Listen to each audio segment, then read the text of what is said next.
You know what's crazy? For almost 100 years, the car industry barely changed when it came to power.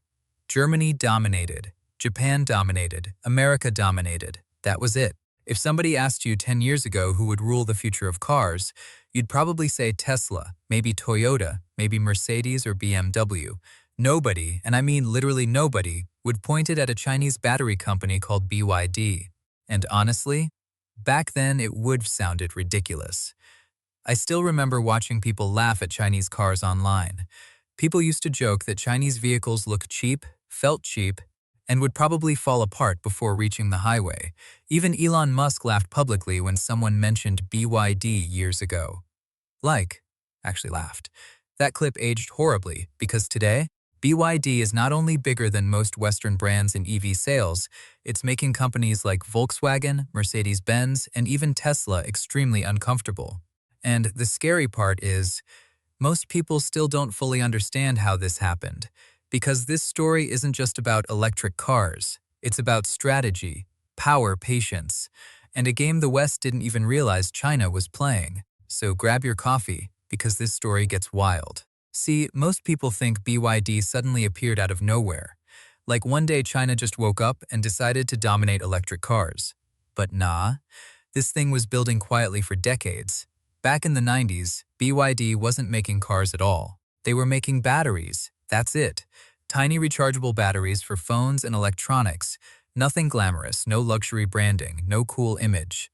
Just engineering work inside Shenzhen. And the founder, Wang Chuanfu, honestly didn't even look like the kind of guy who would shake the auto industry. He looked more like somebody's university professor than a future industrial titan. But that's usually how dangerous people look: quiet, patient, obsessed. While everybody else was dreaming about flashy sports cars and massive engines, Wang became obsessed with batteries years before the world realized batteries would become the most important part of modern vehicles. And then he made the move that confused everybody. He bought a struggling car factory. Now imagine being an investor watching this happen. You invested in a successful battery company, and suddenly the founder says, "Yeah, we're building cars now." People thought he was insane. Even Chinese media mocked him. Investors panicked. BYD's stock dropped hard because nobody understood the vision. But Wang wasn't trying to compete with traditional car companies the normal way. That's the part people missed. Everybody else thought the engine was the soul of the car. Wang thought the battery would become the soul. And once you understand that, everything BYD did afterwards suddenly makes sense. Here's something funny. While the whole world was obsessing over Tesla headlines, BYD was basically sitting in the background taking notes. Tesla became the superstar, the cool company, the futuristic company. Everybody wanted to talk about Silicon Valley, self-driving cars, Mars, Elon Musk, tweets. Meanwhile, BYD was doing something far less exciting, but way more dangerous. They were building infrastructure. And trust me, boring infrastructure usually beats hype in the long run. See, most car companies depend on thousands of suppliers. One company makes chips, another makes batteries, another makes electronics, another handles software. It's like a giant chain, and chains are fragile. The moment COVID hit and supply chains collapsed, the whole industry started choking. Factories stopped, production slowed down, car prices exploded. But BYD, they kept moving. Why? Because they were making almost everything themselves: batteries, chips, motors, electronics, software. At one point, it honestly started looking less like a car company and more like China decided to build its own mini-industrial empire. And suddenly, Western executives realized something terrifying. BYD wasn't dependent on the global system anymore. It could survive chaos better than the companies that invented the industry. That's scary, like really scary. Now here's the part where BYD completely outplayed almost everyone. And weirdly enough, they did it by being realistic instead of futuristic. At the time, the entire EV conversation sounded almost religious. Full electric was supposed to be the future. Gasoline was evil.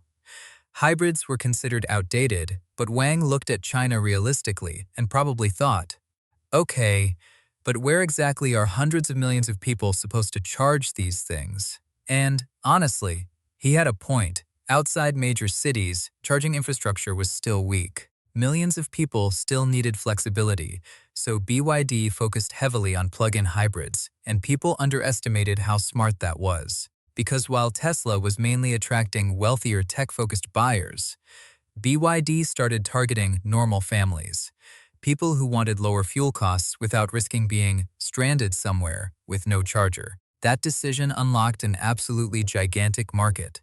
And once the sales volume exploded, BYD became cheaper and cheaper to manufacture.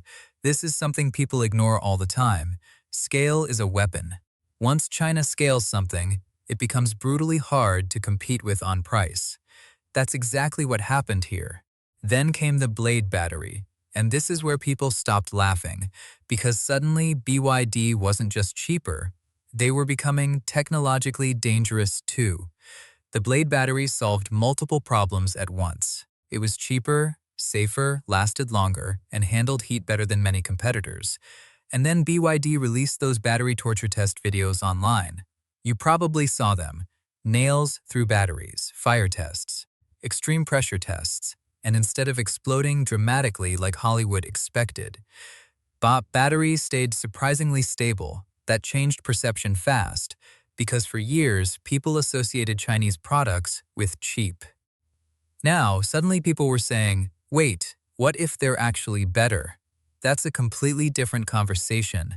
And then came the moment that probably hurt Tesla fans emotionally. Tesla started using some BYD batteries. Yeah, the same company Elon Musk laughed at years earlier, ended up supplying technology to Tesla itself. That's like laughing at somebody in school and then asking them for homework answers 10 years later. Wild. Now, okay, this is where the conversation gets uncomfortable, because if we're being honest, BYD didn't rise completely alone. China helped. A lot, and I think pretending otherwise is just dishonest. The Chinese government understood very early that electric vehicles could become one of the biggest industries of the future. So they treated it strategically: subsidies, cheap loans, factory land, tax incentives, government contracts. Entire systems were designed to help Chinese EV companies grow fast. And look, whether people like it or not, it worked. That's the reality. Western companies were thinking quarter to quarter. China was thinking decade to decade. Huge difference. By the time Europe finally started reacting with tariffs and investigations, China already controlled massive parts of the battery supply chain globally. At that point, stopping BYD became way harder than people imagined, because BYD wasn't just a company anymore. It became part of something much larger. But hold on. Before people start saying China already won, the story gets complicated again, because cracks are starting to appear, and some of them are pretty serious. There are growing concerns about hidden debt. Reports claiming companies are delaying supplier payments for months. Massive price wars are crushing profit margins across China's EV industry.